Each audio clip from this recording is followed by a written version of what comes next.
आज के दौर में हर इंसान, किसी को भी ले लें, चाहे फिर वो किसी भी तबका का हो, छोटे लेवल का हो, दरमियाने लेवल का हो या ऊपर वाले लेवल का हो, किसी को भी ले लें, एक जुमला आपको कॉमन मिलेगा कि मैं खुश नहीं हूँ। कोई ना कोई परेशानी, कोई ना कोई मुसीबत वो अपनी इजहार करेगा भी मैं इसमें मुब्तला हूँ। साहिबान मुकर्रम, हुजूर अलैहिस्सलातु वस्सलाम की जिंदगी के बारे में रब ताला ने फरमाया कि मेरे बंदो, मेरे महबूब की जिंदगी तुम्हारे लिए बेहतरीन नमूना। लेकिन बदकिस्मती से हमने हुजूर की जिंदगी को नमाज, रोजा, हज, ज़कात के लिए तो ले लिया कि हुजूर की सुन्नत पे अमल किया जाए। नमाज पढ़नी है तो हुजूर ने कैसे पढ़ी, रोजा रखना है तो हुजूर ने कैसे रखा, हज करना है तो हुजूर ने कैसे फरमाया, उम्रा करना है तो हुजूर ने कैसे किया। यानी इन चीजों में तो हम हुजूर की सुन्नत को लेते हैं, लेकिन जो असलन हुजूर अलैहिस्सलातु वस्सलाम की जिंदगी है वो हर जिंदगी के शोबे के लिए बेहतरीन रहनुमा उसूल बयान फरमाती। अब किसी भी जिंदगी से, किसी भी तबका से ताल्लुक रखते हैं, किसी भी शोबा है जिंदगी से आपका ताल्लुक है, हुजूर अलैहिस्सलातु वस्सलाम की जिंदगी आपके लिए बेहतरीन रहनुमा उसूल बयान फरमाती है। अगर आप उसमें अमल करना शुरू हो जाएं तो आप मुआशरे के बेहतरीन इंसान बन जाएंगे। मैंने आपके सामने आयत मुबारक रखी, रब फरमाता है कि हर तंगी के बाद, हर मुश्किल के साथ आसानी है। अब ये आया मुबारका 2 मरतबा इसका तकरार हुआ। अब इसका शान नुज़ूल मैं आपके सामने नहीं रखता। मुफस्सिरीन किराम ये फरमाते हैं कि ये 2 मरतबा से मुराद ये है, यानी 2 मरतबा, रब एक ही मरतबा फरमाता तो काफी था, फ़इन्ना मअल उसरि युसरा, फिर इन्ना मअल उसरि युसरा, कि हर तंगी के बाद आसानी है, हर मुश्किल के बाद आसानी है। तो फरमाने का मकसद ये है कि तंगी एक है लेकिन आसानियां 2 मिलेंगी। लेकिन करना क्या है, इन्नल्लाह मअस्साबिरीन व बश्शिरिस साबिरीन। और याद रखें, हमारे यहाँ सब्र करने का अंदाज बदला सा है, सब्र करने का अंदाज चेंज है। अगर तो हम सब्र करते हैं ना, मुसीबत आई, मुश्किल आई, अल्हम्दुलिल्लाह, उसके अलावा कोई और जुमला नहीं निकला तो ये सब्र है। हमारे यहाँ हम जितने जोगे होते हैं, शोर भी डालते हैं, ववेला भी करते हैं, और फिर ये जुमला भी कहते हैं कि भाई मैंने सब्र कर लिया है। ऐसा सब्र रब की बारगाह में कबूल नहीं है। सब्र क्या है, इलाही उस किसी ने आख्या ना, जे सोना मेरे दुख विच राजी तो मैं सुख न चुल्ले डावा, ये सब्र है। कि मुसीबत आ गई, मुश्किल आ गई, अगर आप चाहते हैं कि मैं अपना मामला अल्लाह के सुपुर्द करूं तो फिर अपनी जुबान को सीने से पहले अल्हम्दुलिल्लाह कहते हैं, ये सब्र है। आए हुजूर की बारगाह में चलते हैं। हुजूर अलैहिस्सलातु वस्सलाम की जिंदगी मुबारका, आप जितने बड़े इंसान हैं, अब जितने बड़े इंसान कैसे हैं कि आप वजह तख्लीक़ कायनात हैं, लेकिन उसी के मुताबिक हुजूर फरमाते हैं कि जिस कदर आजमाइश, जिस कदर मुश्किलात का सामना मुझे करना पड़ा है, मुझसे पहले किसी ने भी उसका सामना नहीं किया। अब हुजूर इमामुल अंबिया हैं, लेकिन बात करने का मकसद ये है कि हुजूर इस कदर मर्तबा और मकाम के हवाले से आला व अरफा हैं, लेकिन हुजूर को भी मुसीबत का सामना करना पड़ा। लेकिन हुजूर की जिंदगी से हमने यही तरीका लेना है कि हुजूर ने अपना वो मामला कैसे गुजारा। हुजूर अलैहिस्सलातु वस्सलाम पैदा होते हैं तो आपके वालिद गिरामी आपकी पैदाइश से पहले दुनिया से रुखसत हो जाते हैं। हुजूर दुनिया में तशरीफ लाते हैं, अभी 6 साल की उम्र पाक होती है तो हुजूर की वालिदा माजिदा दुनिया से रुखसत हो जाती हैं। फिर अभी 8 साल का उम्र का अरसा होता है, हुजूर के जद्दे अमजद आपके दादा जान दुनिया से रुखसत हो जाते हैं। यारो ये यके बाद दीगरे कितनी मुसीबतें, कितनी परेशानियां, मसाइल, लेकिन हुजूर अलैहिस्सलातु वस्सलाम की जुबान पर एक मर्तबा भी ये नहीं आया इलाही महबूब बनाया है तो इतनी मुश्किलें क्यों, महबूब बनाया है तो इतने मुश्किलात क्यों, इतनी आजमाइशें क्यों। याद रखें, आजमाया भी उसे जाता है जो महबूब होता है, जो मंजूरे नजर होता है, उसी को आजमाइश में मुब्तला किया जाता है, कभी पराया को नहीं आजमाया जाता। हुजूर अलैहिस्सलातु वस्सलाम जब आपकी उम्र 8 साल हुई, दादा जान दुनिया से रुखसत हो गए। अब थोड़ा सा आगे चलते हैं, जब आपने ऐलान नबूवत फरमाया, ऐलान नबूवत फरमाया तो सबसे पहले जो आपके दुश्मन बने वो कौन थे? आपकी बिरादरी वाले, आपके रिश्तेदार, कुरैशी आपके मुखालिफ बने। लेकिन आपने उस वक्त भी सब्र का दामन हाथ से नहीं जाने दिया। अब हमारे यहाँ मुश्किलात का सामना करना पड़ता है, बाज़ औक़ात हम खुद गलत होते हैं, बाज़ औक़ात बिरादरी वाले गलती पर होते हैं, लेकिन उस वक्त क्या करना है? हजरत इमाम हसन रज़ी अल्लाह ताला अन्हु और हजरत इमाम हुसैन रज़ी अल्लाह ताला अन्हु आपके दरमियान इख्तलाफ हो गया, किसी बात पे इख्तलाफ हो गया। हजरत अबू हुरैरा रज़ी अल्लाह ताला अन्हु फरमाते हैं कि मैं हजरत इमाम हुसैन के पास गया, अर्ज की, ए इमाम हुसैन, आपके भाई हजरत इमाम हसन बड़े हैं, जाइए उनसे सुलह कीजिए, आपके तो लोग आपकी पैरवी करने वाले हैं। आप अर्ज करते हैं, ए हजरत अबू हुरैरा, मैंने अपने नाना जी से एक जुमला सुन रखा है, मैंने अपने नाना जी से एक हदीस मुबारका सुन रखी है। मेरे नाना जी फरमाते हैं कि जब कोई नाराज हो जाए, जब कोई नाराज हो जाए और फिर उनमें से जो पहले सुलह करे, जो पहले मनाए, जन्नत में वो पहले जाएगा, जन्नत में वो पहले जाएगा। आप फरमाते हैं मेरा दिल नहीं करता कि जन्नत में मैं पहले जाऊं, मेरे भाई बाद में जाए। अब हजरत अबू हुरैरा रज़ी अल्लाह ताला अन्हु फरमाते हैं कि मैं हजरत इमाम हसन के पास गया कि हुजूर आपके भाई तो ये कहते हैं, तो हुआ क्या कि दोनों भाइयों के दरमियान सुलह हो गई, दोनों भाइयों के दरमियान सुलह हो गई। यारो ये किस्से, ये वाकया सिर्फ सुनने सुनाने तक हमने महदूद रखने हैं कि इस पे अमल भी करना? इस पे अमल करेंगे तो हमारी मुआशरती जिंदगी, हमारी समाजी जिंदगी, हमारी सियासी जिंदगी, हमारी आइली जिंदगी सारी की सारी बेहतरीन हो जाएगी। हमारे यहाँ होता क्या है कि भाई मैं उनकी मंजी थले जमया, मैं उसके साथ जाके सुलह करूं, मेरा कोई घाटा नहीं हो रहा। यारो देखें कि रब कितना राजी हो रहा है, अल्लाह और उसका रसूल कितना राजी हो रहा है। अगर आप उस अपने भाई को जाके मनाते हैं, अगर आप अपने किसी अजीज को जाके मनाते हैं अपनी गलती होने के बावजूद, यारो मकसूद तो ये है कि रब राजी हो जाए, रब राजी हो जाए। तो ये उसूल हुजूर अलैहिस्सलातु वस्सलाम के नवासों ने हमको अता फरमाया कि अगर कोई नाराज हो जाए तो मनाना किस तरीका से है। और हुजूर ने फरमा दिया कि जो पहले मनाएगा जन्नत में वो पहले जाएगा। हुजूर अलैहिस्सलातु वस्सलाम, अब आपके रिश्तेदार आपसे खफा हो गए क्योंकि आपने ऐलान नबूवत फरमाया, आपने तौहीद का ऐलान फरमाया। और होता क्या है कि नबूवत का गालिबन 7वां या 6ठा साल होता है तो आप पर पाबंदी लगा दी जाती है, आपका बाइकाट कर दिया जाता है।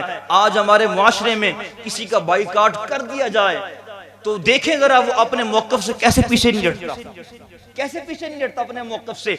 हुजूर अलैहिस्सलातु वस्सलाम तकरीबन 3 साल शेब अबी तालिब में रहे, शेब अबी तालिब में रहे। और उसका वाक़या कभी पढ़ के देखें यारो, बच्चे, औरतें और बुजुर्ग सिस्कियां लेते थे, खाने पीने का निजाम न था।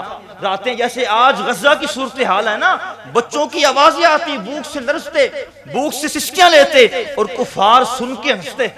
हुजूर अलैहिस्सलातु वस्सलाम इन 3 सालों के अंदर भी आपने सब्र का दामन नहीं छोड़ा। आपने अल्लाह रब्बुल इज्जत की इस आजमाइश को भी दिलो जान से कबूल फरमाते हुए अल्हम्दुलिल्लाह का कलमा का। अभी इस्लाम के लिए कभी हमें कुर्बानी देनी पड़े तो पता चल जाएगा कि हमारा ईमान किस दर्जे पे है। अभी तो हम कुर्बानियां दे रहे हैं घर वालों के लिए, अभी हम कुर्बानियां दे रहे हैं बच्चों के लिए। यारो कभी इस्लाम के नाम पे कुर्बानी देनी पड़े तो पता चलेगा कि हम कितने मोमिन हैं। गुलामी रसूल में मौत भी कबूल है, फिर पता चलेगा कि हमारा ईमान किस दर्जे का है। हुजूर अलैहिस्सलातु वस्सलाम की आप मुबारक पे वो वक्त भी आता है कि हुजूर अलैहिस्सलातु वस्सलाम जब मक्का वालों से दिल बर्दाश्ता हो जाते, जब मक्का वालों से दिल बर्दाश्ता हो गए, मेरे और आपके नबी सल्लल्लाहु तआला अलैहि वसल्लम ताइफ की आबादी की तरफ गए। कहाँ गए जी? ताइफ की आबादी की तरफ। अभी शेख अजमत साहब मुझे अपने वो उमरा शरीफ के हवाल सुना रहे थे, तो यारो जो वहां हो के आया है नजारे तो वही जानता है, लेकिन ये याद रखें कि वो इस्लाम का अवाइल जमाना, इस्लाम का अवाइली जमाना और इंतहाई मुश्किलात वाला जमाना, और हुजूर अलैहिस्सलाम और आपके मुहिब्बीन पे मुशरिकीन आए दिन जुल्म सितम के पहाड़ तोड़ते, लेकिन मेरे और आपके आका करीम सल्लल्लाहु अलैहि वसल्लम एक सबर का पहाड़ बन के उनके सामने खड़े रहे। हुजूर जब ताइफ की आबादी में गए, सिर्फ इस गरज से कि मेरी दावत को मक्का वाले तो कबूल नहीं करते, आए ताइफ की आबादी की तरफ चलते हैं, तो यारो होता क्या है, आपने वाकया सुन रखा है, लेकिन आए उसको दोबारा अपने गोश गुजार करें और अपना अज़्म समीम कर लें कि हमने हुजूर की सीरत का ये पहलू अपने अंदर अपनाना है। आज हमें कोई हमारा मुसलमान भाई कुछ छोटी सी बात कर दे ना, तो हम कहते हैं कि भाई मैं अगर उसको जवाबी कार्रवाई ना करूं तो मेरा किसी ने मुझे चौधरी साहब नहीं कहना, किसी ने मुझे राजा साहब नहीं कहना, किसी ने मुझे इमाम नहीं कहना अगर मैं उसका जवाबी वार ना करूं। तो यारो हुजूर अलैहिस्सलाम की बारगाह की तरफ चलते हैं। हुजूर ताइफ की आबादी की तरफ गए। अब ताइफ वालों ने बजाय के हुजूर का वेलकम करते, हुजूर को खुशामदीद कहते, अब होता क्यों है कि आप ताइफ की आबादी की तरफ गए और ताइफ वालों ने पत्थर मारे। यारो वो महबूब कि जिसके बारे में रब फरमाए लक़द खलक़नल इंसान फी अहसनि तक़वीम, और फिर फरमाए लक़द जाअकुम रसूलुम मिन अनफुसिकुम, कि ऐ लोगों मैंने तुम पे बहुत बड़ा एहसान कर दिया और मैंने तुम्हें वो महबूब अता फरमा दिया जो तुम्हारे लिए बड़ा ही हरीस है। यार जब वो महबूब ताइफ की आबादी की तरफ जाता है तो ताइफ वाले पत्थर मारे। रब अर्श बरी पे रब का जलाल कैसा होगा। अब हुजूर की बारगाह में दो फरिश्ते आते हैं, एक फरिश्ता फरिश्तों का सरदार आता है और एक फरिश्ता पहाड़ों पर मामूर फरिश्ता आता है। अर्ज करता है या रसूलुल्लाह अलैहि वसल्लम, आका अगर हुक्म फरमाएं तो हम ताइफ की आबादी वालों को इस तरह गर्क कर दें कि इनका नामो निशान मिट जाए।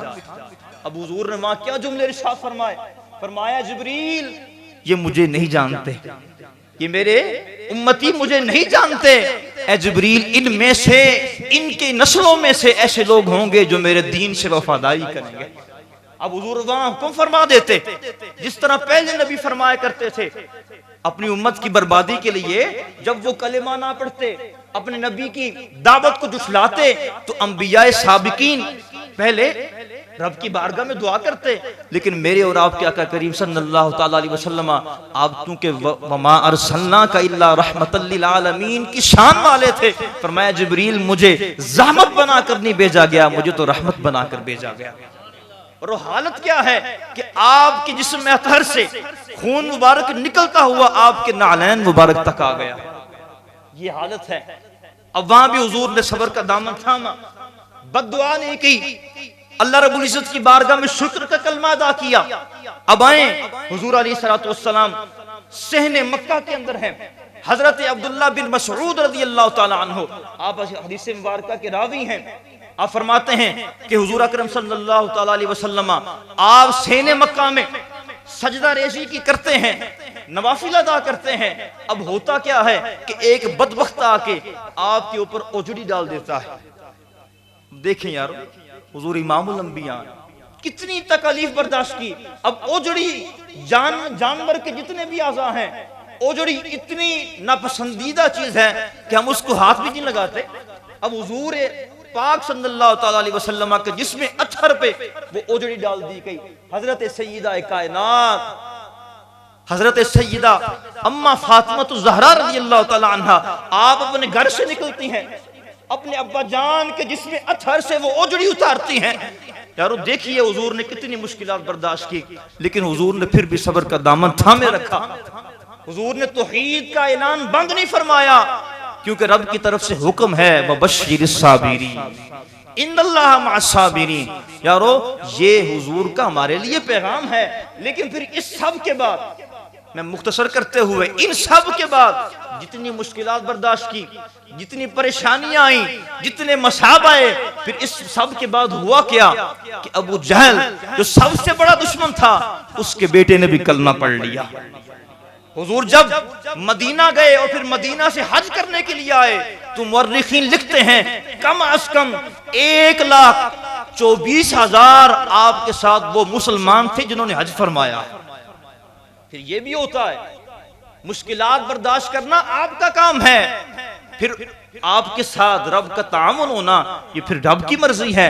लेकिन सब्र कैसा है, जो मैंने आपके सामने अर्ज किया, सब्र ये नहीं है कि आप गालियां भी निकालते फिरें, अगले का गिरबान भी पकड़ते फिरें, जहां तक कोशिश आप कर सकते थे कर ली, फिर कहें कि मैंने सब्र किया है। ये सब्र नहीं है।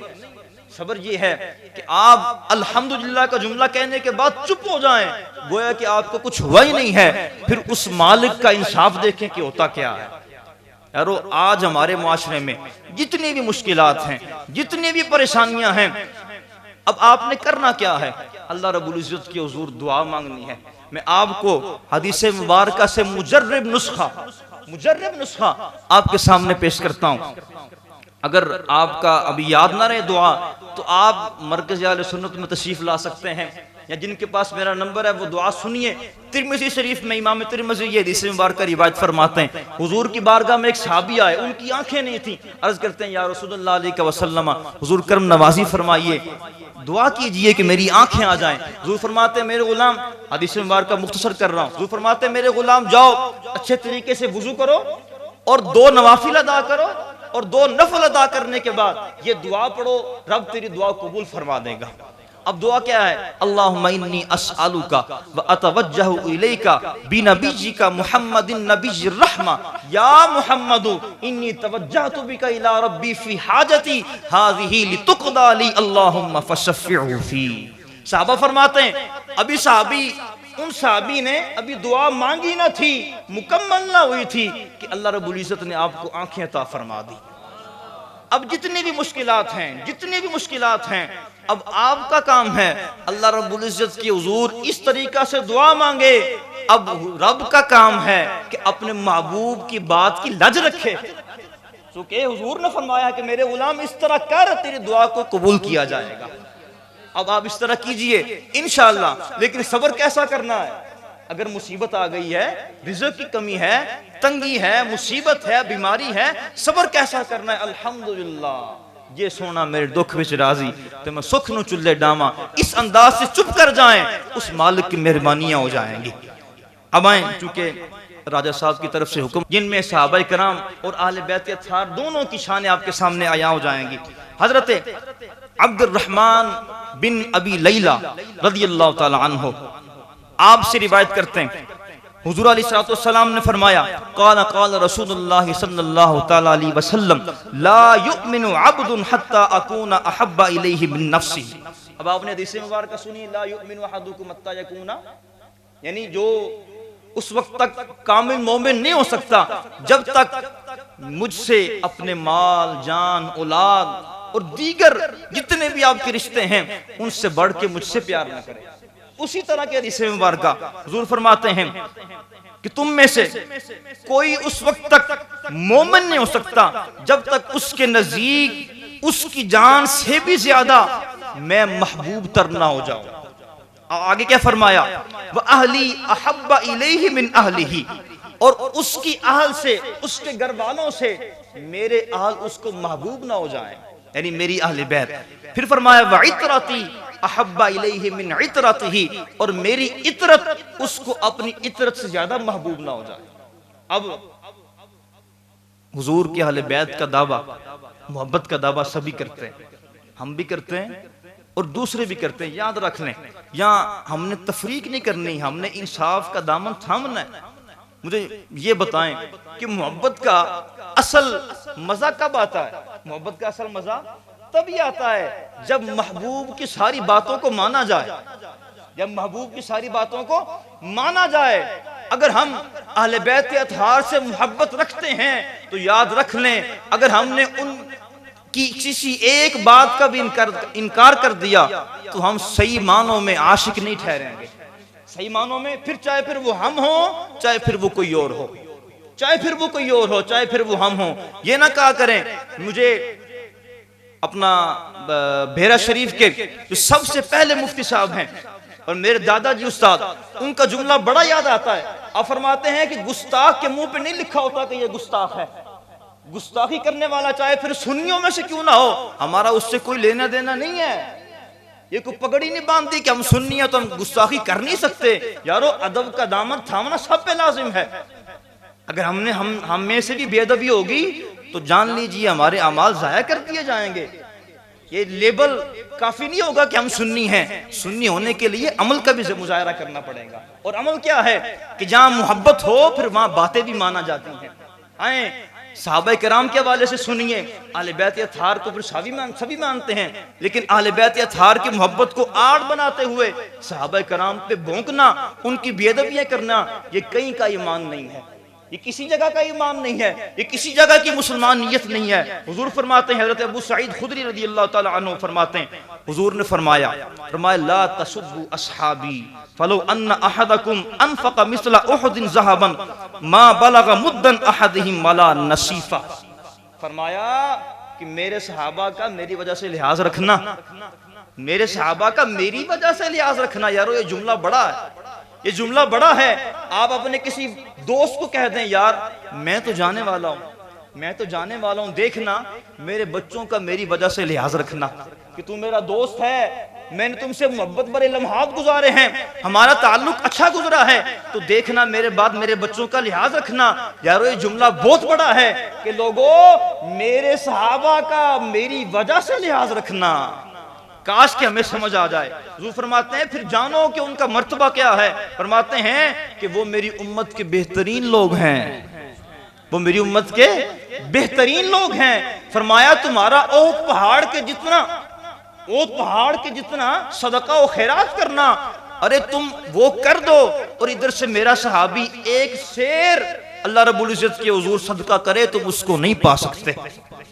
यारो ये मकाम सहाबा है, ये मकाम अहले बैत है।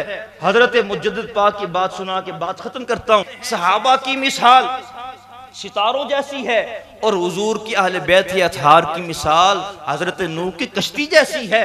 और जान लीजिए कश्ती में सवार हो जाना काफी नहीं है, मंजिल तक पहुंचना ये कामयाबी और कामरानी है। फरमाते हैं कश्ती में बैठ गए, मोहब्बत अहले बैत अत्हार हासिल कर ली, कश्ती में गोया के बैठ गए। अब अगर अपनी मंजिल पे पूरा और आसानी से और आसान तरीके से पहुंचना चाहते हो फिर सहाबा का दामन थामना भी जरूरी है। अल्लाह रब्बुल इज्जत हमें अमल की तौफीक नसीब फरमाए। और अल्लाह रब्बुल इज्जत जितने भी मुंतज़िमीन महफिल हैं, अल्लाह ताला सब किया ये कोशिशें करनी अपनी बारगाह में मकबूल और मंजूर फरमाए। और अल्लाह रब्बुल इज्जत इनको अजर अज़ीम अता फरमाए। मैं ज़ियाउन नबी शरीफ में पढ़ रहा था, हमारे असलाफ फरमाते हैं और फिर इब्ने जोजी उनका मैं जिक्र कर दूं। इब्ने जोजी कहते हैं जिसने मिलादे रसूल मना लिया, साल में एक मरतबा जिसने मिलादे रसूल मना लिया, गोया के वो अल्लाह रब्बुल इज्जत की पूरा साल हिफ्ज़ो ईमान में आ गया। अल्लाह रब्बुल इज्जत सब की आज़ियाँ मकबूल मंजूर फरमाए। वमा अलैना इल्लल बलाग।